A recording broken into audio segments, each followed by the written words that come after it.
आता तू मागे अनाऊन्स केलं आणि आता पण त्याची खूप चर्चा आहे की तू निळू फुलेंवर बायोपिक करतोयस. तुला विचारू शकतो की कोण करतोय? हो विचारू शकतोस. तो म्हणला अरे पश्चात दिघे साहेबांचा बायोपिक करतोय. तर मी उठलोच खुर्चीतून. म्हणला आनंद दिघे? तो म्हणला हो. मी म्हणलं अरे तू बरा आहेस ना मंगेश? आणि आजही दोघात तिसरा, धोबी पछाड आणि हायका नायका या तिन्ही फिल्म टीव्हीवर लागल्या की लोक बघतातच बघतातच. हाच उद्देश आहे की फक्त बाई वाड्यावर या एवढ्यापुरती निळू फुले नाही, खूप काम ते पोचावं लोकांपर्यंत. की काही झालं तरी लोक म्हणतात की धर्मवीर हा पॉलिटिकल सिनेमा आहे किंवा तो एका गोष्टीसाठी केलाय, म्हणजे तुम्ही बरोबर निवडणुकीच्या वेळेसच तो रिलीज करता जेणेकरून कोणाला तरी त्याचा फायदा होईल, एका पक्षाला फायदा होईल, एका माणसाला फायदा होईल. मग कलाकार म्हणून आपण कुठेतरी वापरून घेतलो जातोय का, आपला वापर केला जातोय का असं वाटतं का? तुम्ही दिलंच नाही चांगलं आणि मग नंतर म्हणलं की आय मराठी पिक्चरला प्रेक्षक येतच नाहीत, तर दॅट इज रॉंग. तुम्ही सकस मनोरंजन द्या, लोक बघणारच बघणार. लोक काय होतं की ती कंपॅरिझन करताना आपल्याकडच्या लिजेंड्सनी काय करून ठेवलंय हे विसरतात. आपल्यात अरे ज्यांनी फिल्म इंडस्ट्री सुरू केली तो आपला माणूस आहे ना. किती बजेट लागतो साधारणतः एखादा सिनेमा बनवायला? अशा कॉन्फिडन्सने विचारलं की जसं याच्याकडे आहेत मला तेच वाटलं चेहरा की चल मी देतो असं म्हणतोय की काय, असंच वाटलं मला. नाश्त्याचे पैसे. येस. सो तुला कोण आवडतं हास्य जत्रातलं?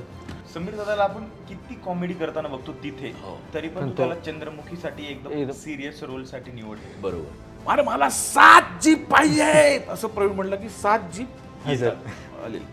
त्याच्या रील्स आम्ही जे सगळेजण बघतोय इंस्टाग्रामला, तर बायकोला तू इतका घाबरतोस की घाबरावंच लागतंय? घाबरतोय हात बदलत. पण राजेश खन्ना कित्येक वर्षांपूर्वी म्हणून गेलाय की आनंद मरा नाही, आनंद कभी मरते नाही. त्यामुळे आनंद दिघ्यांचं काम एवढं आहे की 10 भाग धर्मवीरचे केले तरी कमी पडतील, एवढं काम आहे.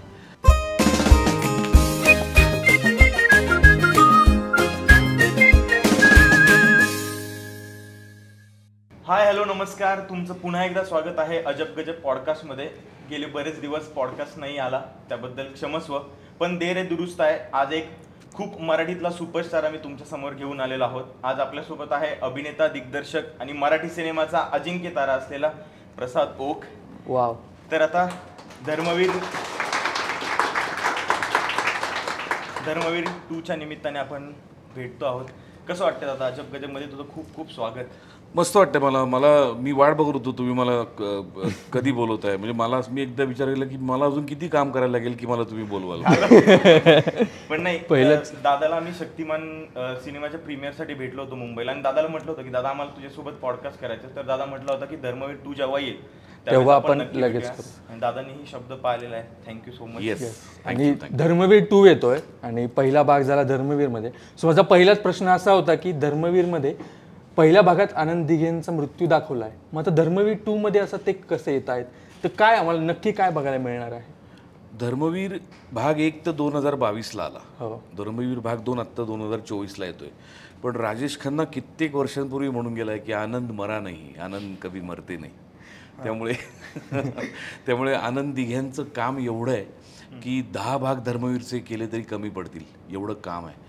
सो पहिल्या भागाच्या शेवटी जरी दिघे साहेबांचा मृत्यू दाखवला असला तरी भाग 2 मध्ये ते कसे येत आहेत स्क्रीनवर किंवा काय पद्धतीने, हे तुम्ही पिक्चर बघितल्यानंतर तुम्हाला कळेल. किती रंजक पद्धतीने प्रवीण तरणेंनी परत दिघे साहेबांना स्टोरीमध्ये गुंफलंय आणि कशा पद्धतीने दिघे साहेब येतात आणि त्यांचा प्रवास आपल्याला दिसतो. ते पाहणं, पडद्यावर प्रत्यक्ष पाहणं फार रंजक आहे. हाच प्रश्न मलाही पडला होता की आता प्रवीण करणार काय. जर का आपण पहिल्याच भागात दिघे साहेबांचा मृत्यू दाखवलाय तर दुसऱ्या भागात मी कसे आणणार दिघे साहेब, हा प्रश्न मलाही पडला होता. पण मी स्क्रिप्ट वाचल्यानंतर अचंबित झालो. प्रवीणच्या कल्पनाशक्तीला सलाम आहे आणि त्यांनी ज्या रंजक पद्धतीने दिघे साहेबांना आणलंय या भागात सुद्धा ते बघण्यासारखं आहे. ते त्याच्यासाठी तुम्हाला चित्रपट पाहावा लागेल. आणि चित्रपट येतोय 27 सप्टेंबरला. आधी एक काहीतरी वेगळी डेट होती, ऑगस्ट महिन्यात डेट होती, 9 ऑगस्ट होती आधी. तेव्हा खूप पाऊस झाला, प्रचंड नुकसान झालं. सो त्यामुळे ती डेट पुढे ढकलली. तर आपण बऱ्यापैकी धर्मवीर टूकडे येणार आहोत, पण मला आता खास बोलायचं तुझ्या ॲक्टिंगबद्दल. म्हणजे आम्ही सगळेजण तुला काळूबाईच्या नावानं चांगलंपासून फॉलो करतोय, त्यानंतर वादळवाट असेल, तुझ्या सगळ्या सिरियल्स, नाटक, पण ती सगळी ॲक्टिंग वेगळी. आणि मला असं वाटतं की जेव्हा काशीनाथ घाणेकर आला किंवा आत्ताचा धर्मवीर असेल, यातली ॲक्टिंग काहीतरी वेगळी आहे, म्हणजे पॉझिटिव्ह अप्रोच वाटतोय आम्हाला तरी. तर हे सगळे रोल्स तुझ्यासाठी तू राखून ठेवले होतेस की वयाच्या एका टप्प्यावर आल्यानंतर ती मॅच्युरिटी येते? हां, एक्झॅक्टली. जसं आपण मोठं होत जातो वयाने किंवा गोष्टी पाहत जातो, ऐकत जातो, शिकत जातो, तसतशी ती मॅच्युरिटी यायला लागते. मग ती फक्त ॲक्टिंगच्या फील्डमध्ये नाही, कुठल्याही फील्डमध्ये कुठल्याही जर का नोकरी तुम्ही करत असाल तर जसजशी तुमच्या नोकरीची वर्ष पुढे जातात तसतसं तुम्ही त्याच्यात ग्रो होत जाता. मग हळूहळू तुमची पोस्ट पण सिनियरकडे जाते. सेम तसंच आहे की म्हणजे आत्ता जर तू काळूबाईच्या नावानं चांगलं बघितलंस आणि लगेच आत्ता धर्मवीर बघितलास तर तुला जमीन आसमानाचा फरक वाटेल. कारण तेव्हा लहान होतो, म्हणजे अजूनही लहानच आहे, पण तेव्हा बुद्धीने पण लहान होतो, शिकत होतो गोष्टी, ग्रॅब करत होतो. फिल्म कॅमेरा नवा होता माझ्यासाठी. काळूबाई मला असं वाटतं माझी 4थी-5वी फिल्म आहे काळूबाई. तर तेव्हा मला त्या फिल्म कॅमेऱ्याची सवय झाली नव्हती. ते टेक्निक मी शिकण्याच्या मार्गावर होतो. जस्ट सुरुवात झाली होती फिल्म करिअरला. सो थोडा धास्तावलेला होतो. बरं, त्याच्यात अलकाताई, अशोक मामा सगळे लिजेंड्स होते, त्यामुळे एक दबलेलं वातावरण होतं सिनियर्स समोरचं. कालांतराने आता जवळपास मला असं वाटतं काळूबाईला 15-20 वर्ष तर होऊन गेली. त्याच्यात बऱ्याच फिल्म्स केल्या, खूप काही शिकलो, खूप काही वाचलं, खूप ऑब्झर्व केलं लोकांना. आणि मग त्याच्यानंतर मला असं वाटतं तुला जो फरक वाटतोय तो फरक त्या मॅच्युरिटीमुळे आलेला आहे 100%. पण असं काही राखून ठेवलं नव्हतं. म्हणजे मी वाटच बघत होतो की काशीनाथ घाणेकरमध्ये पणशीकरांसारखा रोल माझ्या वाटेला कधी येईल, किंवा पिकासो सारखी फिल्म माझ्या वाटेला कधी येईल, किंवा धर्मवीर सारखा चित्रपट येणं तर प्रत्येक अभिनेत्याचं स्वप्न आहे. तर पण ते माझ्या वाटेला येत नव्हतं, कारण कदाचित मी तेवढा मॅच्युअर्ड तोपर्यंत झालेलोच नसावा. कदाचित मे बी असं असेल की मी जेव्हा मॅच्युअर्ड होऊन खूप वाचन करून, खूप अभ्यास करून, विचार करून काम करायला लागलो, तेव्हाच त्या पद्धतीच्या भूमिका माझ्याकडे यायला लागल्या. असंही असू शकतं. तुला खूप वर्षांनी टायटल रोल मिळाला, आणि खूप वर्षांनी नाही, पहिल्यांदा टायटल रोल आणि एक धर्मवीर सारखा सिनेमा. मग इतक्या मध्यंतरी काय इतके छान छान सिनेमे तू केलेस, मग असं तेव्हा तुझ्यातला ऍक्टर काय म्हणत होता की मिळत नाहीये, तेव्हा काही खंत वाटत होती तुला? नाही, माझ्यावर विश्वास होता, माझा गणपतीवर विश्वास होता, माझा प्रेक्षकांवर विश्वास आहे. आणि मला माहिती होतं की थोडं आपल्याला हवं तसं, आपल्याला मनासारखं पाहिजे तसं मिळत नाही आहे, पण मिळेल. पण म्हणून आत्ता आहे ते काम अप्रामाणिकपणे करणं हा त्याच्यावरचा उपाय नाही. जे आहे ते प्रामाणिकपणे करत राहू. जे मिळायचंय ते वेळ येईल तेव्हा मिळेल. ते मिळालं धर्मवीरच्या रूपाने. वा. तरी आणि तुझे नंतर तू दिग्दर्शनात उतरलास, पण तू आम्हाला असं माहिती आहे की तू दिग्दर्शनासाठीच मुंबईत गेला होतास आणि मग अनावधानाने ॲक्टिंग सुरू केली. पण त्यात दादाचे जर तुम्ही चित्रपट बघितले तर चंद्रमुखी असेल, कच्चा लिंबू असेल, म्हणजे त्याला कुठल्या साच्यात पकडतच येत नाही. तुझा हिरकणी असेल, तुला असं वेगळ्या कुठल्या जॉनरमध्ये आम्हाला कळतच नाही की तुझा जॉनर कुठला आहे नेमका. तुझा दिग्दर्शनाचा जॉनर? नाही, खरं नाही, असं नाही पकडता येणार. कारण मला तसं मला पकडू द्यायला आवडणार पण नाही. मला एका साच्यात राहायला आवडत नाही, की एका चौकटीत राहून काम करायला मला आवडत नाही. मला सतत वेगळं, कारण कलाकाराचं ते काम आहे. तुम्ही सतत काहीतरी वेगळं देत राहायला पाहिजे, जेणेकरून लोक तुम्हाला शेवटपर्यंत पाहत राहतील. त्यामुळे कच्चा लिंबूच्याही आधी जर पाहिलंच 9 वर्ष, तर मी हाय काय नाही काय नावाची फिल्म डिरेक्ट केली होती, जी मी आणि पुष्करनी दोघांनी मिळून डिरेक्ट केली होती. पण दुर्दैवाने ती चालली नाही फार. थोडा सेटबॅक बसला, थोडा नाही 8-9 वर्षाचा बसला, जास्तच बसला जरा थोडा. पण 2015-16 उजाडल्यानंतर माझ्याच लक्षात आलं की अरे ज्याच्यासाठी आलोय ते काहीच त्या दृष्टीने काहीच पावलं टाकली जात नाही आहेत. 96-97ला मी मुंबईत आलो, आता 2015-16 उजाडले तरी डिरेक्शनच्या दृष्टिकोनातून काहीच होत नाही आहे, घडत नाही आहे. मग मी जरा कम्प्लीटच सिरियसली घेतलं की नाही, आता डिरेक्शनचं मार्ग सुरू व्हायलाच पाहिजे. आणि मग त्या दृष्टीने धडपड करायला लागलो. मग योगायोगाने मंदार पण तेव्हा बरोबर होता देवस्थळी, आणि त्याला सिनेमा प्रोड्यूस करायचा होता, मला डिरेक्ट करायचा होता. सो ती आपोआप सांगड घातली गेली कच्चा लिंबूच्या निमित्ताने. पण कच्चा लिंबू डिरेक्ट केला. कच्चा लिंबू ही साधारण 30-32 वर्षानंतर पुन्हा एकदा आलेली ब्लॅक अँड व्हाईट फिल्म. पण मग त्याच्यानंतर माझ्या लक्षात आलं की एक ब्लॅक अँड व्हाईट फिल्म केली मी, एक काहीतरी सोशल मेसेज देणारी मी फिल्म केली. आता मला काहीतरी कलरफुल, काहीतरी ग्लॉसी, काहीतरी ड्रीमी केलं पाहिजे, म्हणून मी हिरकणी केली. मग हिरकणी दिल्यानंतर माझ्या असं लक्षात आलं की आता पुढच्या फिल्मला आपला जो श्वास आहे की म्युझिक, त्याच्या बेस काहीतरी व्हायला पाहिजे. अजय अतुल माझे शाळेपासूनचे मित्र आहेत आणि त्यांच्याबरोबर काम करण्याचा योग येत नव्हता कित्येक वर्ष. तो योग मला शाळेपासूनच. हां, अजय आणि मी एका शाळेत होतो. कुठे? पुण्यात? पुण्यात भावे स्कूलला. ओके. तो लहानपणापासूनची मैत्री आमची, माझी अजयची अतुलची आमची. तर संदीप खरे इवन आमच्याच शाळेतला, आमच्याच बॅचचा. सुरमई शाळा कोणती आहे नक्की? सगळे भावे स्कूल. आम्ही सेंट भावे म्हणायचो पूर्वी. पण भावे स्कूल पुण्यातली, MES भावे आहे, तिथले आम्ही सगळे विद्यार्थी. सो मग मला चंद्रमुखीच्या निमित्ताने एक म्युझिकल ट्रीट देता आली. आणि हे सगळं झाल्यानंतर पुढचा पिक्चर मला कळत नव्हता की मी काय करावा. आणि अचानक वडापाव नावाची फिल्म माझ्याकडे आली. आणि वडापाव ही एकदम साधी, सोपी, सरळ गोष्ट आहे. त्याच्यात चंद्रमुखीसारखं ग्रँजर नाही किंवा त्यात कच्चा लिंबूसारखा डार्कनेस नाही, त्याच्यात हिरकणीसारखं हिस्टॉरिझम काही नाही. अत्यंत साधी, सोपी, स्लाइस ऑफ लाईफ फिल्म आहे. आणि खूप गमतीशीर फिल्म आहे. खूप लॉंग डिस्टन्स लव्ह स्टोरी आहे, म्हणजे लॉंग एज लव्ह स्टोरी म्हणूया रादर, की 50शीचा हिरो आणि 28-30 वर्षाची हिरोईन, एवढ्या गॅप. पण ती फार गोड फिल्म आहे. आणि तो माझा खरं तर तो माझ्याकडे अभिनेता म्हणून आला चित्रपट, कारण तोपर्यंत त्यांचा डिरेक्टर ठरला नव्हता.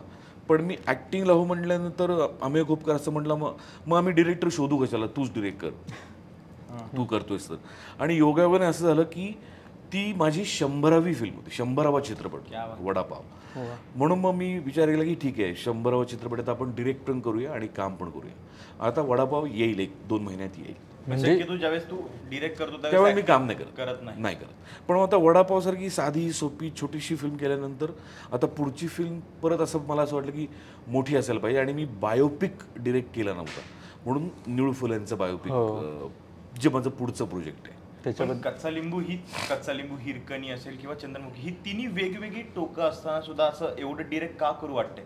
किंवा मग आम्हाला असं वाटतं की चंद्रमुखी तितका चालला नाही का, की अजून तेवढा चांगला एक्सपोजर मिळायला हवं? नाही, चंद्रमुखी उत्तम चालला. चंद्रमुखी लक्षात घे, 29 एप्रिलला धर्मवीर रिलीज झाला. त्याच्यानंतर 15 दिवसांनी 13 मेला 29 एप्रिलला चंद्रमुखी रिलीज झाला. त्यानंतर 13 मेला धर्मवीर रिलीज झाला. ओके. चंद्रमुखी हा आमचा सोलो प्रोड्युसरनी प्रोड्यूस केला पिक्चर, अक्षय बर्दापूरकर. धर्मवीर झी स्टुडिओचा पिक्चर, झी स्टुडिओचे शो, त्यांची थिएटर्स, आणि त्यांच्या पुढे चंद्रमुखी 75 दिवस चाललाय. धर्मवीर 100, 110, 125 वॉटेवर, धर्मवीर खूपच चालला. पण त्याच्या समोर चंद्रमुखी 75 दिवस चाललाय. इट्स क्रेडिटेबल ऑब्विसली, कारण सिंगल प्रोड्युसर एवढा चित्रपट रन करतो. आणि चित्रपट जर चालत नाही तर थिएटरमध्ये ठेवत नाहीत. 75 दिवस तो थिएटरमध्ये ठेवला म्हणजे तो उत्तम चालला. तो धर्मवीरमुळे असं वाटतं की तो चालला नाही, पण तो चालला, उत्तम चालला. तुझे आत्ता जे सगळे सिनेमा दिसतात आम्हाला, खूप छान छान कलरफुल फिल्म, खूप आता एक बायोपिक करतोय तू, डिरेक्ट पण करतोय, एक म्हणजे तू काम केलं. पण तुझे जे आधीचे 10-15 वर्षाच्या आधीचे सिनेमे आहेत, म्हणजे एक डाव धोबी पछाड असेल, मग दोघात तिसरा आता सगळं विसरा, ते म्हणजे एक नॉस्टॅल्जियाचं, म्हणजे माझ्यासारख्यांचं बालपण, म्हणजे आम्ही जेनजीच मुलं, त्यांच्यासारख्याचं बालपण हे तुझे सिनेमे बघून गेलं. मग तुला काय वाटतं की या सिनेमाकडे बघून की काय तुझ्या आठवणी काय त्याच्याबद्दल? अरे फार गोड वाटतं मला. म्हणजे दोघात तिसरा चे प्रेक्षक एवढे आहेत, म्हणजे आम्ही लोळून हसलो. आणि आजही दोघात तिसरा, धोबी पछाड आणि हाय काय नाही काय, या तिन्ही फिल्म टीव्हीवर लागल्या की लोक बघतातच. सो त्या फिल्मची पुण्याई आहे, त्या फिल्मची ती गंमत आहे. म्हणजे मक्या पण माझा खूप जुना मित्र, साधारण आम्ही त्यांनी औरंगाबाद आणि मी पुणे एकाच वेळेला सोडलं. पण मी त्याचा खूप फॅन होतो. आहे रात्र आजही. आणि त्याच्याबरोबर काम करण्याची संधी मला मिळत नव्हती, ती दोघात तिसऱ्याच्या निमित्ताने मिळाली. आणि आम्ही फुल टाइमपास केला. म्हणजे तेव्हा तो काळ असा होता की मराठी चित्रपटाला ॲक्टर्सना लॅविश हॉटेल्स, सेपरेट गाड्या वगैरे परवडायचं नाही. एका बंगल्यात कुठल्या तरी घरात वगैरे असं आम्ही राहायचो. तर ज्या बंगल्यात आम्ही शूट केलाय त्याच बंगल्यातल्या बेडरूममध्ये मके आणि मी राहिलोय 25 दिवस एकत्र. तर तो बॉन्ड तसा होता किंवा तो काळ तसा होता की त्या बजेटमध्ये हा चित्रपट बनवायचा आहे. किंवा कांचन अधिकारी त्याच्या डिरेक्टर, त्यांनी ती सगळी जुळवाजुळव केली. त्यामुळे मके आणि मला एकत्र काम करता आलं. आणि it was a super hit film त्यावेळेची, दोघात तिसरा. धोबी पछाडच्या वेळेला सुद्धा स्वतः अशोक मामा आणि निवेदिताताई प्रोड्युसर आहेत. आणि सतीश राजवाडेसारखा डिरेक्टर, दमदार डिरेक्टर, म्हणून एवढी मोठी ॲक्टर्सची फळी एकत्र येऊ शकली. म्हणजे त्याच्यामध्ये मामा आहेत, मी आहे, मुक्ता आहे, मधुरा आहे, सुबोध आहे, पुष्कर आहे, भारत गणेशपुरे आहे, कोण किशोरी शहाणे आहेत, खूप ॲक्टर्स आहेत. पण त्याला तेव्हा सतीश सारखा ताकदीचा डिरेक्टर सगळ्यांना बांधून ठेवू शकतो. त्यामुळे सतीशला फार मोठं क्रेडिट आहे. आजही ते पंच आठवत आहेत की मी एक ती चूक परत वारंवार केली, मग ती पैसे काढायला लागलो. ते अजूनही आज तसं डोळ्यासमोर आहे. येस. आणि एक प्युरिटी आहे बघ या सगळ्या सिनेमांमध्ये. खूप निखळ आणि निर्मळ ह्युमर आहे. तू बघतो हे सिनेमे परत आता? हो बघतो. लागलं की धोबी पछाड बघतो, हाय काय ना काय बघतो, कारण ती माझी फार आवडती फिल्म होती. हाय काय ती त्याच दिवशी म्हणजे हाय काय नायकाला आम्ही HKNK म्हणायचो. आणि HKNK रिलीज झाला त्याच दिवशी महाराष्ट्रात H1N1 पण आला. आणि H1N1 खूप चालला, HKNK नाही. पण हे सगळे जे तुझे सिनेमे होते त्या काळातले, मी आता सिरियस आहे की त्या काळात आपल्याला बजेट नव्हतं इतकं, तरीही आपण किती छान छान सिनेमे बनवून एन्जॉयमेंट केली की ते अजूनही लोकांच्या लक्षात आहे. आता त्या मानाने का होईना बजेट वाढलंय बऱ्यापैकी, तरीही तितके जास्त फार क्वचित रिलेटेबल सिनेमे आपण मराठी प्रेक्षकांना देतो असं वाटतंय. त्याच्यावरती तुला काय म्हणायचं? नाही रे, मला असं नाही. मला असं वाटतं की मराठीमधले वेगवेगळे डिरेक्टर्स फार उत्तम काय काम करतायत आत्ताच्या घडीला. म्हणजे परेश मोकाशी सारखा डिरेक्टर असेल जो खूप वेगवेगळ्या झोनचे सिनेमे देतो. म्हणजे एलिझाबेथ एकादशी कुठे वाळवी, कुठे चौका, किंवा कुठे आत्ता आलेला नाच गुमा, आता बोंबिलवाडी त्याने अनाऊन्स केला. किंवा प्रवीण तरडे सारखा डिरेक्टर असेल तर कुठे मुळशी पॅटर्न, कुठे देऊळ बंद, कुठे धर्मवीर, कुठे हंबीरराव, वेगवेगळ्या झोनचे सिनेमे आहेत. किंवा मीच माझं उदाहरण देणं चुकीचं, पण तरी कच्चा लिंबू कुठे हिरकणी, कुठे चंद्रमुखी, कुठे वडापाव, किंवा आदित्य सरपोतदार आमचा खूप वेगवेगळ्या फिल्म्स ट्राय करतोय. किंवा मकरंद माने असेल, छोट्या छोट्या पण खूप इंटरेस्टिंग फिल्म्स करतोय मकरंद. किंवा प्रकाश कुंटे असेल शक्तिमानचा, त्यांनी हम्पी पण त्यांनी केलं. सो अनेक डिरेक्टर्स वेगवेगळ्या पद्धतीने काही ना काहीतरी म्हणण्याचा, काही ना काहीतरी मांडण्याचा प्रयत्न करत आहेत. आमचा संजय जाधव असेल वेगवेगळे चित्रपट करतोय, वेगवेगळ्या झोनचे चित्रपट करतोय. सो मला असं वाटतं की वातावरण सध्याचं इंटरेस्टिंग आहे. आणि तुम्ही असं प्रॉडक्ट दिलं की जे खरोखर इंटरेस्टिंग आहे, तर ते लोक बघतायतच. नाही तर धर्मवीर चालला नसता, नाही तर चंद्रमुखी चालला नसता, नाचगं घुमा चालला नसता, बाई पण भारी देवा चालला नसता, जिम्मा चालला नसता. त्यामुळे तुम्ही चांगलं दिलं की लोक बघतायत.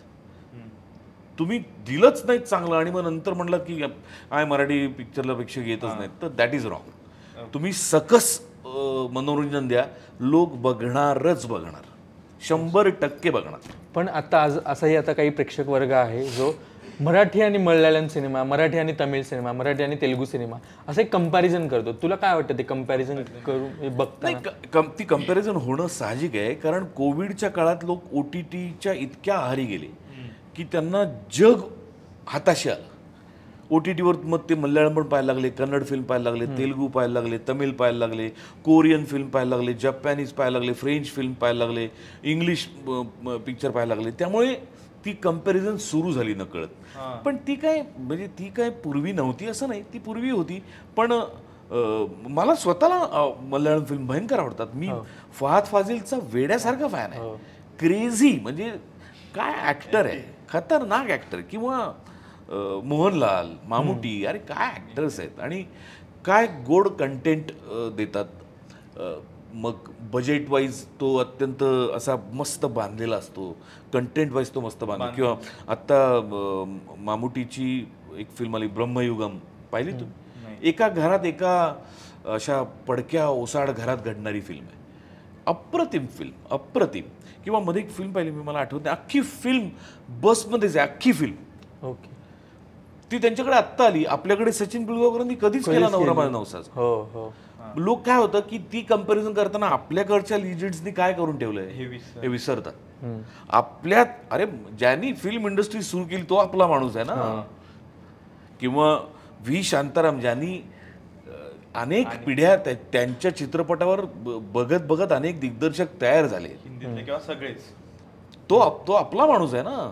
तर आपलं काय होतं की त्या फिल्मशी कंपॅरिझन करताना आधी आपल्या लोकांनी काय दिलंय याचा आपल्याला थोडा विसर पडतो. बाकी काय खरंच विसर पडतो. मी आता मित्रासोबत मी कॉन्व्हर्सेशन करत होतो तर त्याचंही तेच म्हणणं होतं की मराठी आणि मल्याळम सिनेमाला असं काय वेगळं बजेट आहे. बजेट वाईज तर सेम आहेत Correct. पण तरी मल्याळम सिनेमा टेक्निकली खूप स्ट्रॉंग वाटतो. म्हणजे ते मित्र माझे असं थिएटर वगैरेच करतात तर त्यांचं असं म्हणणं होतं की मल्याळम सिनेमा तितका टेक्निकली स्ट्रॉंग वाटतो. तर मराठी सिनेमामध्ये आता तू चंद्रमुखी मधलं एक गाणं आहे बोटीतलं, तिथे कुठेतरी VFX आणि असं छान वाटतं. किंवा आदित्य सरपोतदार कधीतरी यूज करतो, पण फार कमी सिनेमांमध्ये वाटतं. तितका मल्याळम सिनेमा खूप जास्त टेक्निकली स्ट्रॉंग बांधतात. काय, कारण त्या निर्माता दिग्दर्शकाचं आणि त्या प्रेक्षकांचं पण त्या चित्रपटावर भयंकर प्रेम असतं. आपल्याकडे होतं काय प्रॉब्लेम की बजेट सांगितलं कीच पहिली आठी येते कपाळावर, एवढं असं म्हणतं. मग ते बजेट कमी करण्यासाठी, कारण तो निर्माता सोडायचा नसतो दिग्दर्शकांना, नाही तर चित्रपटच होणार नाही. मग ते निर्मात्याला हवं त्या बजेटमध्ये चित्रपट बसवताना मग इकडे थोडं कॉस्ट कटिंग कर, इकडे थोडं कॉस्ट कटिंग कर, मग हा ॲक्टर परवडत नाही मग हा ॲक्टर घे, असं करत करत कॉम्प्रोमाइज, थोडंसं क्वालिटी कॉम्प्रोमाइजकडे जायला लागतं. पण आजही म्हणजे अगदी नाव घेऊन सांगायचं तर आमचा अक्षय बर्दापूरकर असेल किंवा नितीन वैद्य असतील किंवा आमचे फडतरे असतील ज्यांनी काशीनाथ प्रोड्यूस केला ते, किंवा रणजित गुगळे, अनिश जोग सारखे प्रोड्युसर असतील, जे मंगेश देसाई आमचा धर्मवीरचा, हां, की असे पण अनेक निर्माते आहेत जे अनकॉम्प्रोमाइज्ड फिल्म करायला तयार आहेत. की धुराळासारखा चित्रपट, ह्यूज स्टारकास्ट, खूप लोकेशन्स, अनकॉम्प्रोमाइज फिल्म केली ना. कुठे काही हातचं राखून काही नाही केलेलं. चंद्रमुखी हातचं राखून काही नाही केलं, हंबीरराव हातचं राखून काही नाही केलं. बिग बजेट फिल्म आहे, मोठ्या फिल्म आहे, ग्रँजर आहेत, दिसतंय. सो असे पण निर्माते आहेत ऑन द अदर साईड की जे उत्तम चित्रपट करू इच्छित आहेत. पण सगळेच तसे कसे असतील? आपल्याला कुठेतरी कॉम्प्रोमाइजमध्ये पुनीत बालनसारखे निर्माते आहेत जे उत्तम मोठ्या कलाकृती करू शकतायत, करतील. किती बजेट लागतं साधारणतः एखादा सिनेमा बनवायला? उत्तम मराठी चित्रपट करायला उत्तम म्हणजे ग्रँजर, म्युझिक, स्टारकास्ट, BGM, VFX आणि असं सगळं असं वाटण्यासाठी एक मला असं वाटतं 5-7 करोडचं बजेट पाहिजे. 7 करोड तरी पाहिजे. अशा कॉन्फिडन्सने विचारलं की जसं याच्याकडे आहेत मला तेच वाटलं चेहऱ्यावर की चल मी देतो असं म्हणतोय की काय, असंच वाटलं मला. नाश्त्याचे पैसे. येस. सो आता तू मागे अनाऊन्स केलं आणि आता पण त्याची खूप चर्चा आहे की तू निळू फुलेंवर बायोपिक करतोयस. त्यांच्यावरच का? आणि त्यांच्या आत्ता कोणीच काय केलं नाही आणि अचानक तू उडी घेतलीस, ते शिवधनुष्य पेलतोयस. ते काय वाटतं म्हणजे त्यांच्याकडे? तू त्यांच्यासोबत काम केलेस, निळू भाऊंसोबत तू एक नाटक केलं होतं. प्रेमाची गोष्ट नावाचं मी नाटक केलं, ज्याच्यात डॉक्टर लागू आणि निळू भाऊ व्यावसायिक रंगभूमीवरती पहिल्यांदा एकत्र काम करत होते. आणि त्या नाटकात त्या दोघांचा एकच सीन होता आणि तो माझ्याबरोबर होता. So I am that lucky. म्हणजे मी स्वतःला फार भाग्यवान समजतो की मला सगळ्या लिजंड्स बरोबर काम करता आलं. तर त्या नाटकाच्या तालमी आम्ही 3-4 महिने केले. अतुल पेठे दिग्दर्शक होते आणि माझ्याबरोबर विभावरी देशपांडे होते. आणि त्याचे प्रयोग मग नंतर आम्ही 1.25 वर्ष त्याचे प्रयोग केले. सो खूप मोठा सहवास लाभला मला या दोघांचाही, निळूभाऊंचा पण आणि डॉक्टर लागूंचा पण. पण ते नंतरच्या फेजमधलं म्हणजे हे नाटक आलं 95-96 साली आणि त्याच्यानंतर मी मुंबई सोडलीच. पण त्याच्या आधी लहानपणापासून निळू भाऊ असतील किंवा अशोक सराफ असतील या लोकांच्या कामासाठी मी वेडा होतो भयंकर. म्हणजे निळूभाऊंचा प्रत्येक चित्रपट मी पाहिलाच आहे. अशोक मामांचे सगळे चित्रपट मी पाहिलेत, सगळे. सो कालांतराने मी जेव्हा या फील्डमध्ये येतो आणि मी ज्या 1-1.5 वर्षामध्ये निळूभाऊंचा मला सहवास मिळतो, त्यांच्याबरोबर खूप गप्पा होतात, मला कळतं की किती प्रचंड वाचन आहे या माणसाचं, प्रचंड. म्हणजे प्रयोग चालू नाही आहे आणि निळूभाऊंच्या हातात पुस्तक नाही असं मी पाहिलंच नाही. 24 तास त्या माणसाच्या हातात पुस्तक आहे, कुठलं ना कुठलं तरी. 24 तास प्रयोग चालू आहे तेव्हा फक्त बाजूला ठेवले बस. इतका. बरं, आम्ही नाटक केलं तेव्हा तर ते मला असं वाटतं 70-72 असतीलच तेव्हा. म्हणजे तरुण वयात काय वाचलं असेल विचार कर.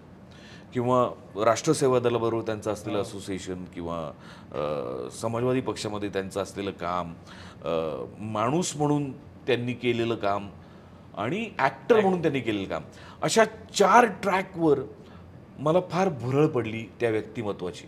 आणि मग घाणेकरांवर बायोपिक आला, किंवा अजून बरंच ब्लँक लोकमान्यांवरती आला. नाही ऍक्टिंग फील्ड मध्ये. तर निळूभाऊंवर तर बायोपिक यायलाच पाहिजे बॉस, यायलाच पाहिजे. कारण एवढं काम आहे. आणि आजही जेनजीस मध्ये ते बाई वाड्यावर या आणि तो दरारा, तो आवाज, म्हणजे या पिढी ज्यांना कोणाला निळू फुले माहित नाही सर्च करतात की निळू फुले कोण आहे. का हाच उद्देश आहे की फक्त बाई वाड्यावर या एवढ्यापुरते निळू फुले नाही, खूप काम ते पोचावं लोकांपर्यंत. की का लिजेंड आपण म्हणतो ते का होतात लिजेंड, त्यांना का म्हणतात लिजेंड, त्यांनी काय खस्ता खाल्ल्यात, काय भोगलंय आयुष्यात आणि या स्टेजला पोचलेत. आणि इतकं दुःख लहानपणापासून पाहून सुद्धा परफॉर्मन्समध्ये इतका ह्युमर आहे, किंवा इतकी नितळता, इतकी निरभ्रपणा इतका. तर मला फार इंटरेस्टिंग वाटतो तो माणूस, कायम वाटत राहिला, आजही वाटतो. आणि त्या नाटकाच्या निमित्ताने, किंवा आधीसुद्धा गार्गी माझी मैत्रीण होतीच, पण त्या नाटकाच्या निमित्ताने जास्त जवळ आलो आम्ही. आणि मी गार्गीला विचारलं की मला निळूभाऊंवर बायोपिक करायचं आहे, तू देशील का परमिशन. त्या क्षणी ती म्हणाली, अरे तू नाही करायचं असतं कोणी करायचा निळूभाऊंवर बायोपिक, कारण तू इतकं जवळून पाहिलंयस त्यांना, त्यांचे बारकावे तू टिपत आलायस. आणि तिने मला असं वाटतं की कुठेतरी माझी पुण्याई आहे, कुठेतरी माझ्या प्रामाणिकपणे केलेल्या कामाचं हे संचित आहे. कुठेतरी त्या 1.5-2 वर्षात भाऊंनी माझ्यावर जे प्रेम केलं त्या प्रेमाचं फलित आहे या बायोपिकची परमिशन मला मिळणं. अनेक गोष्टी आहेत. आणि मला फार किरण यज्ञोपवीतनी चित्रपट लिहिला आहे. 2-2.25 वर्ष तो रिसर्च करतोय. जवळपास तो 200-250 लोकांना भेटला आहे, त्यांच्या मुलाखती घेतल्या आहेत भाऊंबद्दल जाणून घेण्यासाठी. कारण तो फार अवघड होता चित्रपट लिहायला. एक तर माणूस म्हणून त्याचा एक ट्रॅक आहे, एक सोशल ट्रॅक आहे, एक पॉलिटिकल ट्रॅक आहे आणि एक ॲक्टर म्हणून ट्रॅक आहे. 4 ट्रॅकवर ते कॅरेक्टर उभं करायचं आणि ती फिल्म लिहायची, which was a big task. म्हणजे व्हेरी डिफिकल्ट टास्क. पण किरणनी फार प्रचंड मेहनत केली त्याच्यावर आणि तो चित्रपट लिहून पूर्ण झालेला आहे. त्याचा आता प्री सुरू होईल आणि एक मला वाटतं पुढच्या वर्षी मी फ्लोअरवर जाईन. तुला विचारू शकतो की कोण करतोय? हो, विचारू शकतोस. नाही, ठरलंच नाही. तरी मला वाटतं की दादा डिरेक्ट करत नसला तर तो तू केला असतास. मला आवडलं असतं काम करायला, पण आता या चित्रपटात तो डिरेक्ट करून काम करणं पॉसिबल नाही, कारण खूप तामझाम आहे, खूप मोठा आवाका आहे फिल्मचा. आणि मला पर्सनली विचारशील तर मला असं वाटतं की मला एखादा नव्या ॲक्टरला कास्ट करायला आवडेल.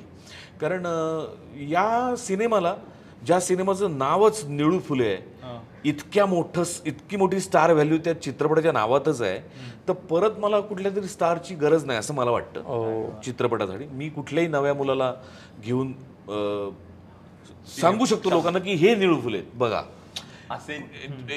म्हणजे कुठल्या तरी ॲक्टरला घ्यायचं ज्याचं कुठलं तरी बॅगेज आहे, जो त्याचं कुठलं तरी स्टारडम आहे, ते बॅगेज काढायचं आणि मग एस्टॅब्लिश करायचं की हे निळू फुले. त्यापेक्षा नव्या चेहऱ्याला संधी द्यायला मला फार आवडेल. पण अर्थात ते निर्मात्यांना पण पटलं पाहिजे. पण त्याच्यावरच डिस्कशन चालू आहेत, बघूया.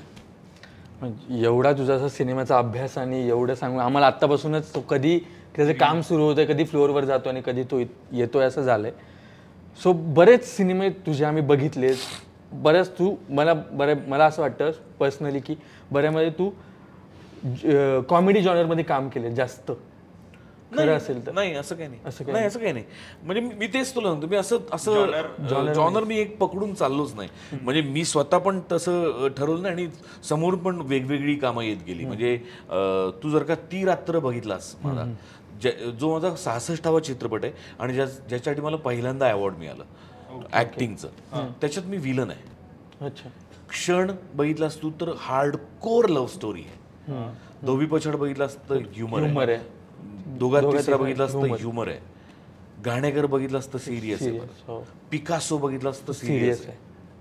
सो असं मी कुठे अडकवून नाही ठेवलं, किंवा असंही मी कुठे अडकवून नाही ठेवलं की नाही मला मेन रोलच करायचा आहे.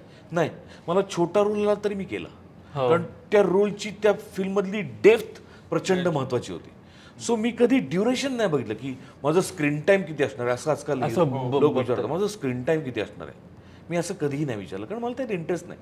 माझं कॅरेक्टर त्या चित्रपटामध्ये किती इम्पॉर्टंट आहे, त्यांनी काय त्या कथेमध्ये फेरबदल घडणार आहेत, काय किती अँगलमध्ये चित्रपट फिरणार आहे माझ्या कॅरेक्टरमुळे, ते मला महत्वाचं वाटतं. ड्युरेशन मला कधीच महत्वाचं, किंवा ती डेप्थ तुझ्या कॅरेक्टर तू केलेलं कामामुळे आली आहेस. करेक्ट. वा.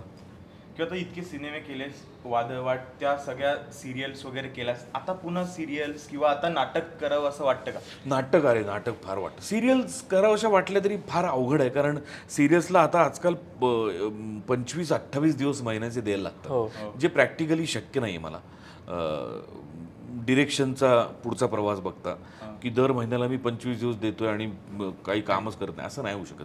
कारण लाईनअप तू बघितलास तर निळू फुलांचा बायोपिक, भद्रकालीसारखा एक मोठा चित्रपट, पठ्ठेबापूराव, हे काम असं टेलिव्हिजनवर काम करून फावल्या वेळात करतोय असे चित्रपट नाही आहेत. त्याला पूर्ण वेळ देणं फार गरजेचं आहे. त्यामुळे टेलिव्हिजन मनात आलं तरी करणं शक्य नाही, पण ते शक्य नाही म्हणूनच हास्यजत्रा करतोय की टेलिव्हिजन पण आपण दिसत राहायला पाहिजे.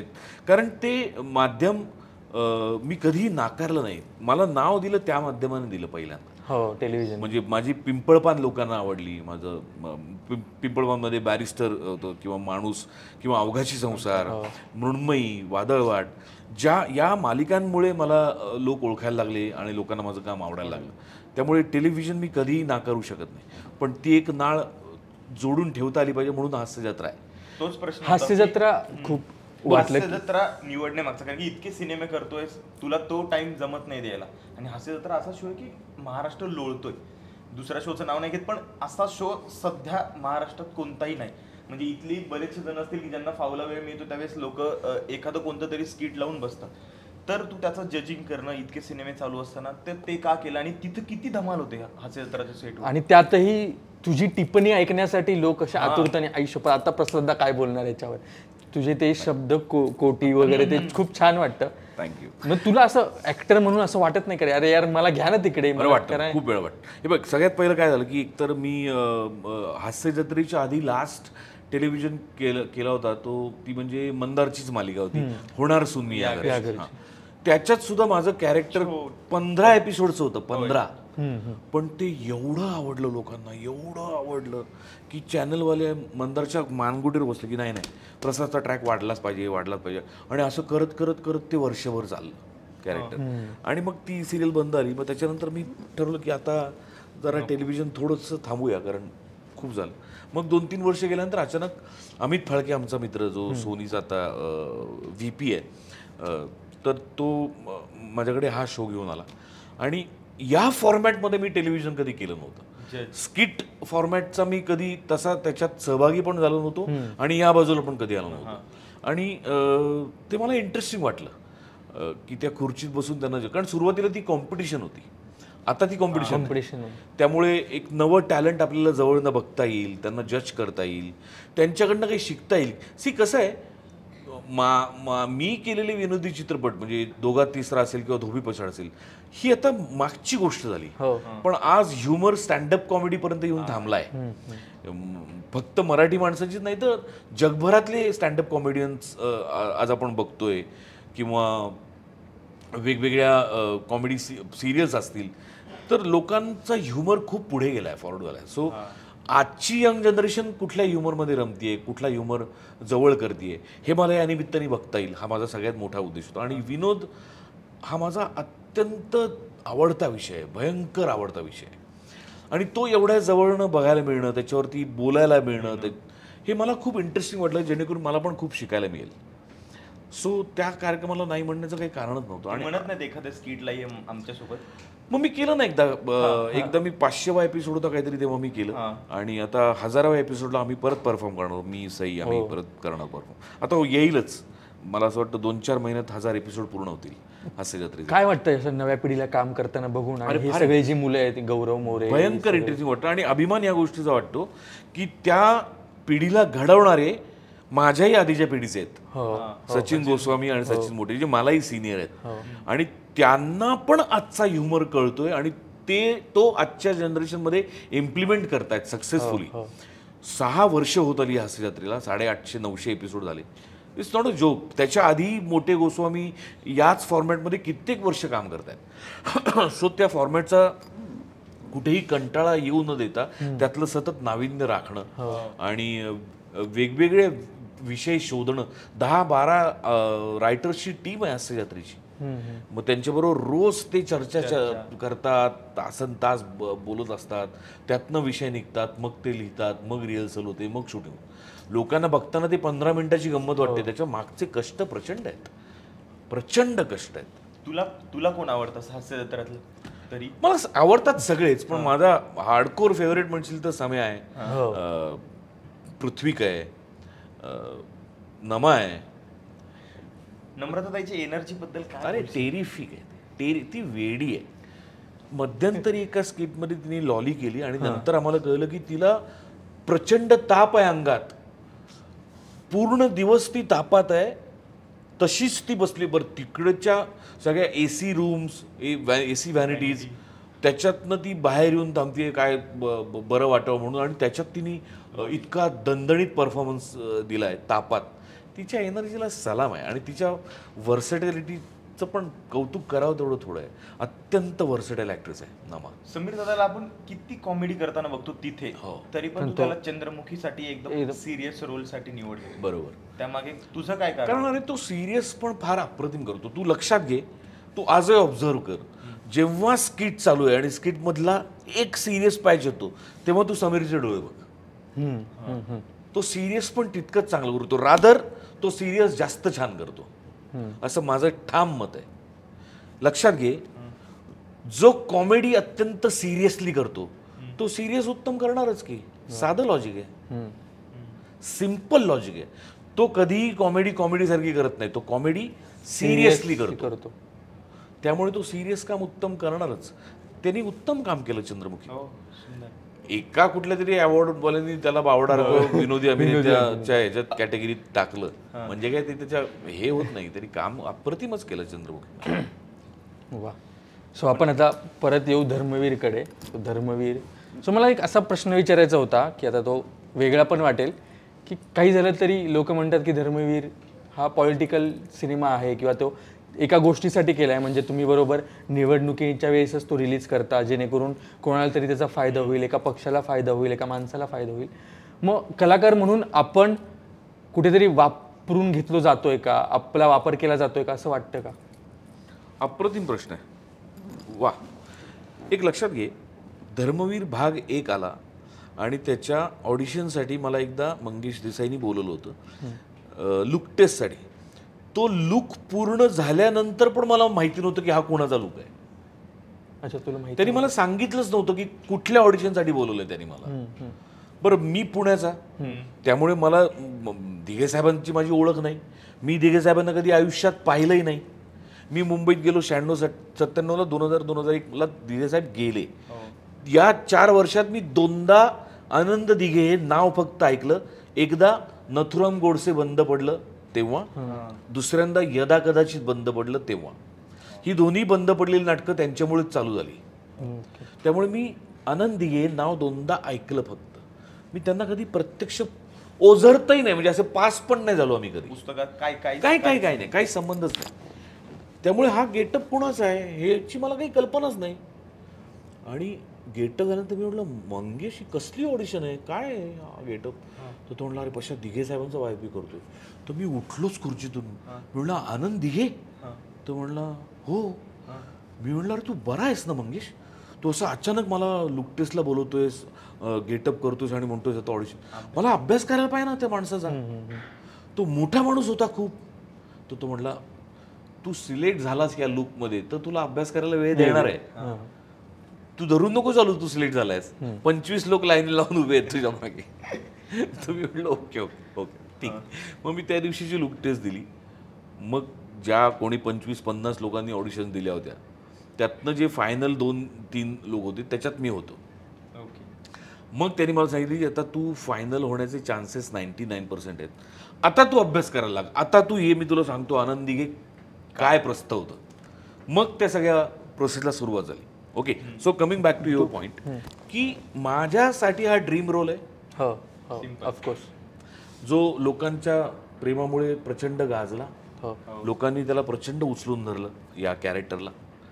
अर्थात लोकांचं त्यांच्यावर प्रेम आहेच, होतंच, ते राहणारच. पण जर माझं काम वाईट झालं असतं तर ज्या लोकांनी मला डोक्यावर घेतलंय त्याच लोकांनी मला आपटलं असतं ना की तुझी लायकी नाही आनंद दिघेचं काम करण्याची म्हणून. पण मी ज्या अर्थी लोकांना आवडले त्या अर्थी मी बरं काम केलं चित्रपटात.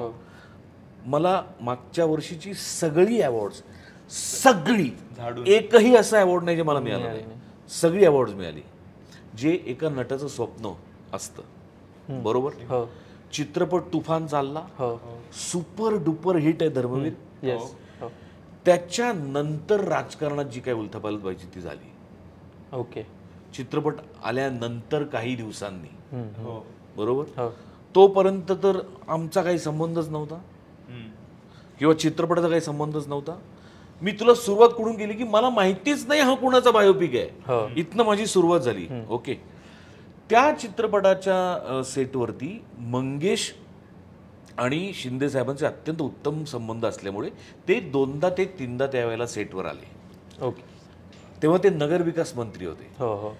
भाग 2च्या शूटिंगला तर ते एकदाही नाही आले. एकदाही आले नाहीत. एकदाही नाही.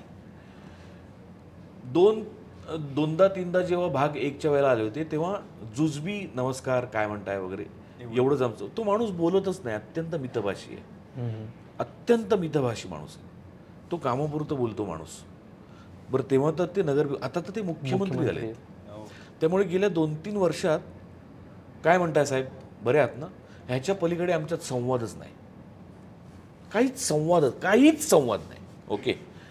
सो ह्याच्यामध्ये मला वापरलं गेलं अशी भावना माझ्या मनात काय येईल. उलट माझ्यासाठी जी माझी स्वप्न होती ती सगळी या चित्रपटाच्या निमित्ताने पूर्ण झाली.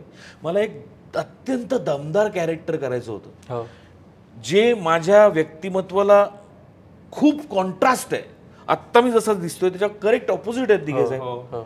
त्यांची दाढी, त्यांचे केस, त्यांचे डोळे, त्यांचं ॲग्रेशन सगळं खूप एक परकाया प्रवेश खूप मोठ्या प्रमाणात करण्याची संधी मला मिळाली. जी भूमिका गाजली, ज्याने मला खूप अवॉर्ड्स मिळाली, माझं प्रचंड कौतुक झालं. ह्याच्या सगळ्यात मला वापरून कुठे घेतलं मला हा प्रश्नच नाही कळत.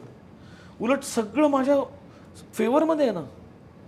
मला हवं होतं ते सगळं झालं की राजकारणात काय होतंय याच्याशी माझा काय संबंध आहे. मी कलाकार म्हणून माझं काम निष्ठेने केलं. मी जीव तोडून काम केलं. 100% देण्याचा प्रयत्न केला. लोकांना ते आवडलं. चित्रपट चालला. तोच क्रायटेरिया मी भाग 2 मध्ये ठेवला की माझ्यासाठी ही एक अत्यंत महत्वाची भूमिका आहे. अशा माणसाची भूमिका आहे ज्याला करोडो लोक देव मानतात. हो आजही देवघरात. त्यामुळे अत्यंत जबाबदारीने भान ठेवून ही भूमिका करणं हे माझं काम आहे जे मी भाग 2लाही केलंय. भाग 2 करत असताना याचं काय राजकारण होईल याच्यावरती काय उलट काहीच माझा संबंधच नाही ना काही. माझ्याकडे सीन आला जो प्रवीण तरडेने लिहिला. मी त्याला म्हटलं ही अशी वाक्य बोलायची. तो म्हटलं हो बोलायचे. संपलं. माझं कामच संपतं ना ऍक्टर म्हणून. कारण तो चित्रपट मी लिहिला नाही, तो मी डिरेक्ट केला नाही. मी तिथे ऍक्टर म्हणून काम करतो. माझा विषय संपतो. राजकारणात माझ्यापर्यंत येतच नाही तर मला वापरून घेतलं असं मला काय वाटेल. अजिबात नाही. धर्मवीर बद्दल आपण बोलतोय त्या वेशाबद्दल दिघे साहेबांवर सेटवरचं काय वातावरण आहे. अरे धमाल. प्रवीण तरडे हा एक काय म्हणूया त्याला आता, ब्लेस्ड माणूस आहे, ब्लेस्ड. त्याची एनर्जी संपतच नाही. हो. तो 24 तास त्याच एनर्जीत असतो माणूस. म्हणजे मला तो चमत्कारच वाटतो तरडे म्हणजे, की अरे माणूस कधीतरी थकेल ना, कधीतरी शांत बसेल ना, कधीतरी काय म्हणूया की एक 5 मिनिटं मला आता काही बोलायचं नाही असं वाटतं की नाही तुला? दिवसभर खूप काम करून खूप बोलल्यानंतर तो थकतच नाही. तो अविरत वाहणाऱ्या झऱ्यासारखा आहे. तो थकतच नाही. तो 24 तास काम करतो. आणि तो शूटिंग चालू असेल तेव्हा माझ्या मते 1 तास 2 तास झोपतो. कधी कधी ते पण नाही करत. तो सकाळी 7ला सेटवर येतो, रात्री 10-11ला शूटिंग संपवतो, हॉटेलवर जातो, दुसऱ्या दिवशीच्या सीनवरचा अभ्यास सुरू करतो, कॉफी पितो, जेवतो, परत वाचतो, परत शूटिंगला येतो. तो झोपतच नाही. एवढं कन्व्हेक्शन काम. हां, त्यामुळे अत्यंत एनर्जेटिक वातावरण असतं सेटवर, अत्यंत एनर्जेटिक. बरं, मंगेश देसाई आमचा निर्माता, जो मी मगाशी म्हटलं की अनकॉम्प्रोमाइज फिल्म करणारे निर्माते, त्यातलं अग्रगण्य नाव मंगेश देसाई. प्रवीणला काय पाहिजे? 400 ज्युनियर पाहिजेत. Okay, 400 junior. 300 भाग वगैरे असं नाही काही नाही 400 ज्युनियर. तुला किती पोलिसांच्या जीप पाहिजेत? मला 7 जीप पाहिजेत. असं प्रवीण म्हटलं की 7 जीप आले, 7 जीप आले. सो इतका तगडा निर्माता, इतका एनर्जेटिक आणि इतका विचारी, भाषेवर प्रभुत्व असलेला दिग्दर्शक. आणि यावेळेला तर तुम्ही बघाल म्हणजे मेजवानी आहे ॲक्टर्सची. अरे म्हणजे इतके फॅन्टास्टिक ॲक्टर्स आहेत यावेळेला भाग 2 मध्ये. आता मी माझे हात अडकलेत, मी नावं सांगू शकत नाही, ते ॲक्टर्स कुठले रोल करतायत हे पण सांगू शकत नाही, पण म्हणजे कल्ला आहे कल्ला. त्यामुळे यावेळेला तर असे 25 ॲक्टर्स सेटवर एकत्र असायचो आम्ही, सगळे जुने मित्र आम्ही आहोत. त्यामुळे फुल धमाल. फक्त ही जी मजा मस्ती करणारे सगळे, मी पण आहे त्याच्यात, मला दोन्ही वेळेला सहभागी होता आलं नाही. पहिल्या भागात पण नाही, या भागात पण नाही. कारण काय व्हायचं रे, 2 गोष्टी. एकतर दिघे साहेबांचं व्यक्तिमत्व अत्यंत धीर गंभीर आहे. तर त्यांच्या कॅरेक्टरमध्ये जाताना मी आधी केलं असेल तर ते पटकन जाणं थोडं डिफिकल्ट व्हायचं. आणि दुसरी म्हणजे हे सगळे जे अतरंगी कलाकार होते, हे इतका टाइमपास करायचे, इतकं हसायला यायचं की दाढी मिशी निघायची. आणि ती दाढी मिशी लावण्यात 1 तास जायचा परत. त्यामुळे मी त्यांच्यात सहभागी व्हायचो नाही. मी शॉट संपला, व्हॅनिटी शॉट, पुढच्या शॉटला व्हॅनिटीतनं जाता येता मी फक्त त्यांचे काय हास्य विनोद चाललेत बघायचो, तात्पुरतं हसायचो आणि जायचो. नाहीतर तो जो होल्ड आहे तो लक्षात घे. काय आहेत हे माझे नॉर्मल डोळे आहेत, पण दिघे साहेबांचे डोळे ते काय तू वेगळंच आहे रे ते दिघे साहेबांनी. मी पहिला लुक बघितला. असं नको तुझा अभ्यास डोळ्यांचा अभ्यास कसं काय कोण करू शकतो? कॅरेक्टरचा करू शकतं, त्याच्या मानसिकतेचा करू शकतं. डोळ्यांचा अभ्यास कसं काय म्हणजे अरे काय ते गॉड गिफ्ट आहे मित्रा, खरंच सांगतो. म्हणजे हे कुठेतरी लिहून ठेवलंय की तूच नाही. हे बघ काय आहे, फायनली गोष्ट आहे ते ऑब्झर्वेशनची ना. ऍक्टर तयारच होतो ऑब्झर्वेशन मधनं, की तो ऑब्झर्व करत असतो, हा माणूस कसा उभा राहतोय, हा माणूस कसा बोलतोय, हा कसा चालतोय, आणि मग ते कुठल्या ना कुठल्या तरी कॅरेक्टरमध्ये त्याला उतरवता येऊ शकतं. बरोबर. आता गोची अशी आहे की दिघे साहेब खूप कमी बोलायचे, त्यामुळे भाषण तर ते करायचेच नाही. त्यामुळे त्यांच्या भाषणाचा व्हिडिओच नाही, त्यांच्या बोलण्याचाही व्हिडिओ नाही. आहेत ते फार तुरळक आहेत. त्यांचे फोटोज खूप आहेत, म्हणजे खूप फोटो आहेत. 1000-1200 फोटो तर मंगेशनेच मला दाखवले. सो व्हिडिओमध्ये ना बऱ्याच ठिकाणी त्यांची बॅक आहे, किंवा म्हणजे त्यांना जेव्हा कळायचं ना कोणतरी आपले शूट करते तेव्हा ते वळायचे आणि इकडे फार कॅमेरा कॉन्शियस माणूस होता. त्यामुळे ना त्यांचे एक्सप्रेशन जेवढे दिसलेत मला ते सगळे फोटोत दिसलेत. आणि मी जसं अभ्यास करताना मी फोटो बघायचो ना, तर माझ्या असं लक्षात आलं की या माणसाचे डोळे समोरचा माणूस कोण आहे त्यानुसार बदलत आहेत. अच्छा. समोर लहान मुलगा लहान मुलगी आली की त्यांचे डोळे वेगळे आहेत. समोर बहीण आली सख्खी की त्यांचे डोळे वेगळे आहेत. समोर कार्यकर्ता आला की त्यांचे डोळे वेगळे आहेत.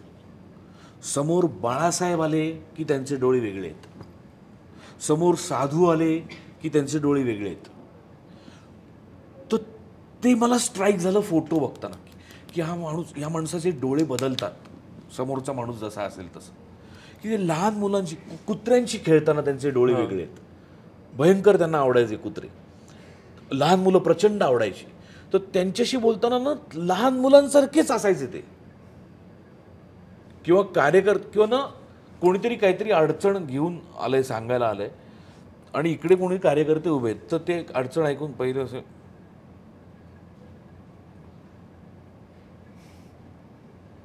एवढंच गार. नाही, त्याला कळायचं याला काय की करायचं. काय करायचंय. तो म्हणायचा हा याच आहे, हा हा जा करते एवढं. कारण बोलायचे कमी ना, त्यामुळे डोळे खूप बोलायचे.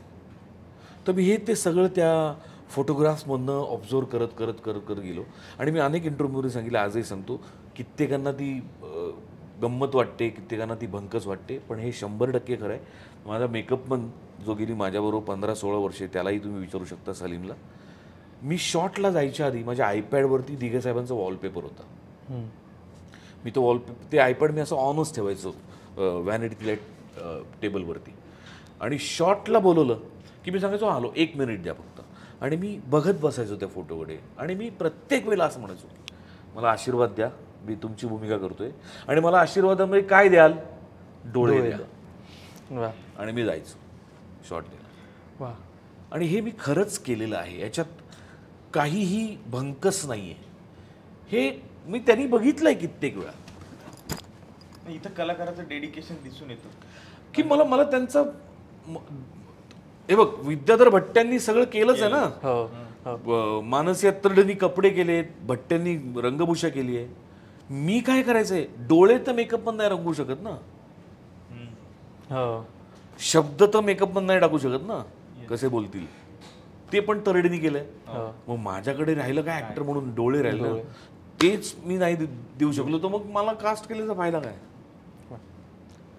पण इतकं कौतुक आहे की एका सेकंदासाठी सुद्धा असं वाटलं नाही की ही व्यक्ती प्रसाद ओके. थँक्यू.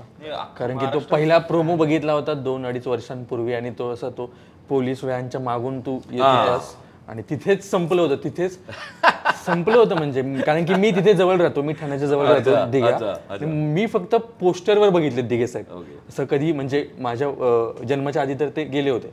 ते पोस्टरवर बघणं आणि मग तो प्रोमो बघणं, तू खरं ती मांदियाळीच होती एक खरंच. किंवा तुला असं इमॅजिन करू शकतच नव्हतो आम्ही त्या ठिकाणी. पण प्रोमो आणि सिनेमा बघितल्यानंतर असं वाटलं की तुझ्याशिवाय कोणच नाही करू शकत. एवढं छान कौतुक आहे तुझं. जसं ठाणेकरांचं आणि दिघे साहेबांचं एक नातं तयार झालंय, तसं ठाणेकरांनी दिघे साहेबांना खूप प्रेम दिलं. तसं ठाणेकरांनी तुला कसं प्रेम दिलं? कारण की ठाण्यातला मी आहे, त्यामुळे ठाणेकर तुला दिघे साहेबांच्या रोलमध्ये बघून काय प्रचंड प्रेम करतात. म्हणजे तो आदर, हो, अरे बापरे बापरे, म्हणजे खूप प्रेम, खूप काय मिठाया घेऊन येत आहेत आणि गिफ्ट्स घेऊन येत आहेत आणि पाया पडतायत. मग मी त्यांना सांगतो, अहो मी नॉर्मल गेटअपमध्ये आत्ता मग नका तुम्ही पाया पडू, मी तसा खूप छोटा आहे तुमच्यापेक्षा. मी गेटअपमध्ये असलो आणि पाया पडून मी समजू शकतो की तुम्ही दिघे साहेबांच्या पाया पडताय.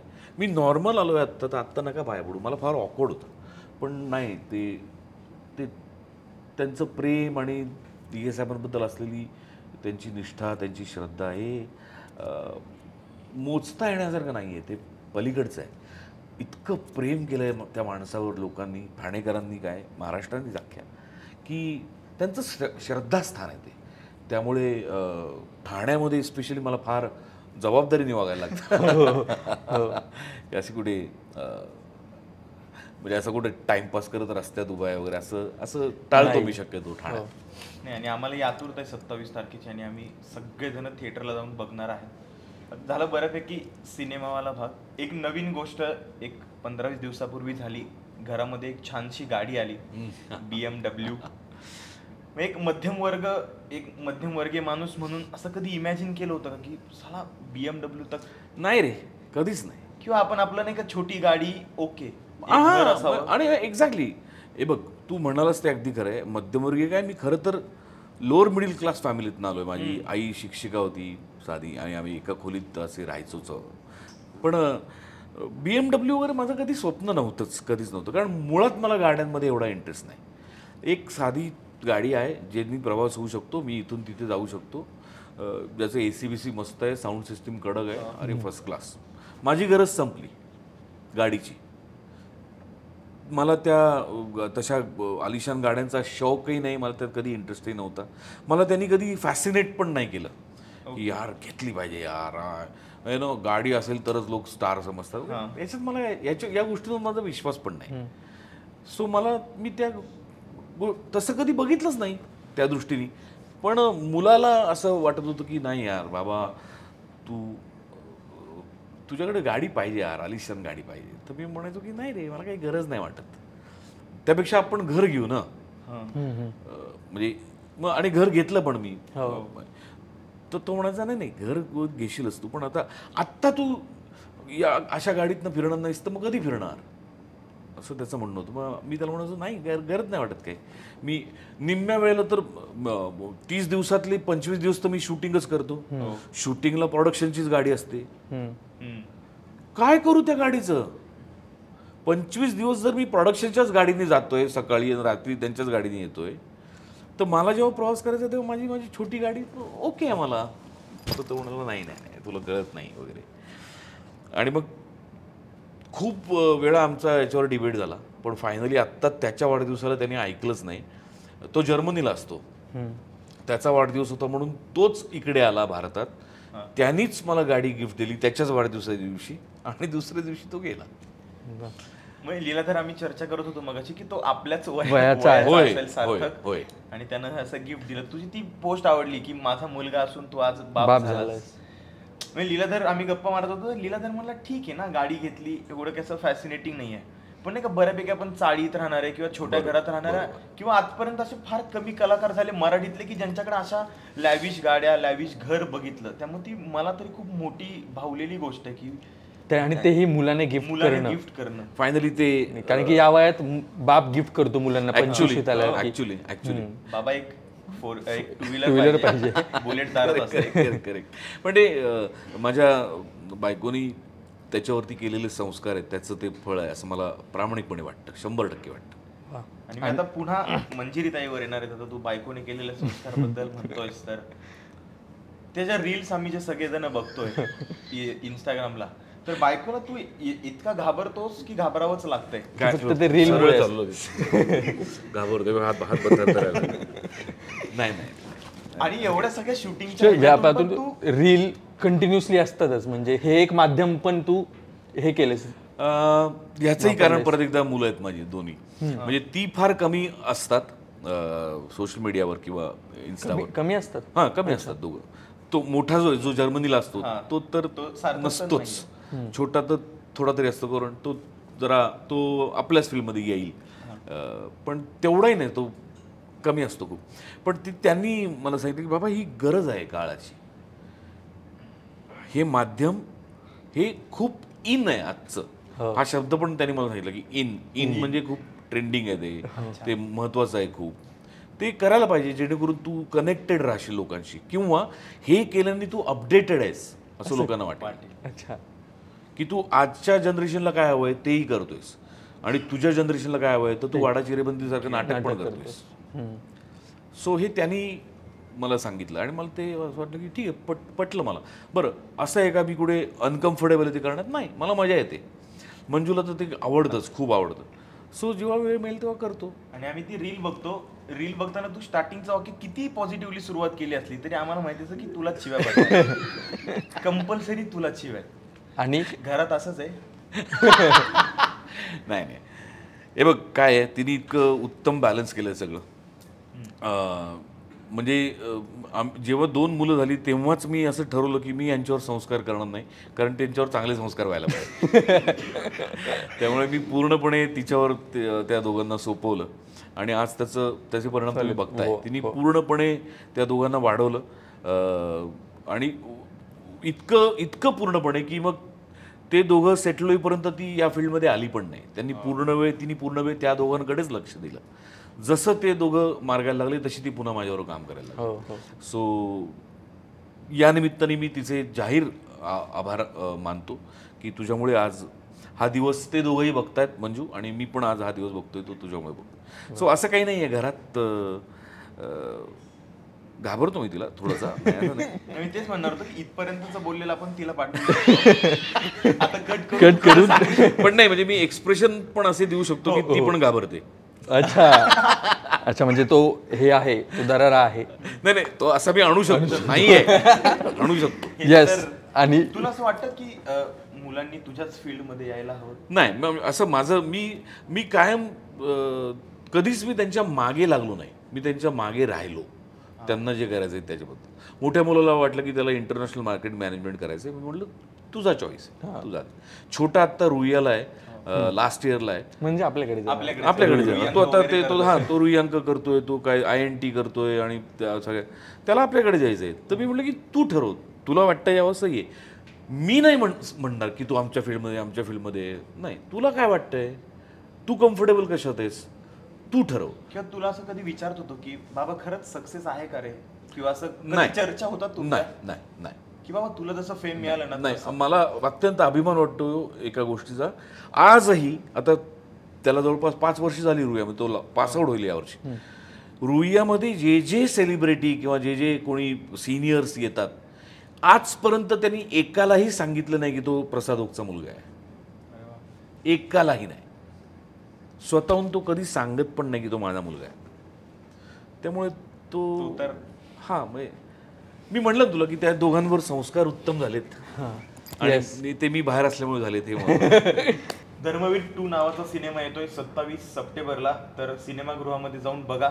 आता तू सांगताना की सिनेमागृहात जाऊन बघायला आणि अजब गजब मध्ये येऊन आमच्याशी गप्पा मारून कसं वाटलं तुला? मला फार भारी वाटलं. मी खूप दिवस सुरुवातीला म्हटलं असं, मी वाट बघत होतो की तुमच्याकडे माणूस आल्यानंतर तो मोठा आहे असं समजतात लोक. म्हणजे असं मला कित्येकांनी सांगितलं. म्हणजे तेव्हा मला असं वाटतं यार मला मोठं व्हायचं यार, मला हे लोक कधी बोलवतील. सांगितलं ना त्यांची नावं नंतर सांगशील.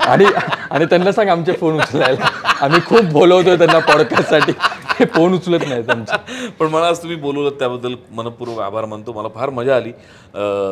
सध्या धर्मवीरच्या निमित्ताने अनेक पॉडकास्ट करतोय, खूप इंटरव्ह्यूज देतोय, पण तुम्ही खरोखरच, हे वाक्य मी प्रत्येक ठिकाणी नाही बोलत पण खरोखर बोलतो, तुम्ही खरोखरच छान प्रश्न विचारलेत, वेगळे प्रश्न विचारलेत, मजा आली मला. आणि 27 सप्टेंबरला संपूर्ण महाराष्ट्रातच नाही तर संपूर्ण जगभरात धर्मवीर भाग 2 साहेबांच्या हिंदुत्वाची गोष्ट प्रदर्शित होतोय. आणि यावेळेला फक्त मराठीत नाही तर तो हिंदीत सुद्धा प्रदर्शित होतोय. त्यामुळे आपल्या जवळच्या सिनेमागृहात जाऊन या सिनेमाचा आनंद घ्या. मोठ्या माणसावरचा चित्रपट आहे, तो मोठ्या पडद्यावरच पाहायला पाहिजे. येस. आणि पहिल्यांदा असं कुठेतरी ऐकलंय जगभरात म्हणजे मराठी सिनेमा जगभरात प्रदर्शित. क्या बात. तर 27 तारखेला तुम्ही सिनेमागृहात जाऊन नक्की धर्मवीर 2 बघा. आणि प्रसाद दादा आणि ही अजब गजब व्यक्ती तुम्हाला कशी वाटली आम्हाला कमेंट्स बॉक्समध्ये सांगा. त्याचबरोबर तुम्हाला अजून कोण अजब गजब व्यक्ती या हॉट सीट वरती हवंय तेही आम्हाला कमेंट्समध्ये सांगा. आणि त्यांच्या इंस्टाग्रामवर त्यांना सांगा की अजब गजबवाल्यांचा फोन उचला. तर आम्ही 6 महिने फोन करून थकलो, आमचा खूप ब्रेक होतोय, आम्हाला पॉडकास्टसाठी आम्हाला माणसं मिळत नाहीत. हे नव्हतं सांगायचं पण ठीक आहे सांगितलं. आणि हो, अजब गजबला सबस्क्राईब करा. आणि काय, थँक्यू. गिफ्ट राहिलं ना बाळा. ओ गिफ्ट पण आहे. अरे मी आधीच आलो असतो रे, बोललाच नाही. सो TWJ मीडिया आणि अजब गजब चॅनल कडून एक छोटीशी भेटवस्तू. धन्यवाद. थँक्यू. अशा दिलखुलास गप्पांसाठी अजब गजबला सबस्क्राईब करा, लाईक, शेअर आणि कमेंट नक्की करा.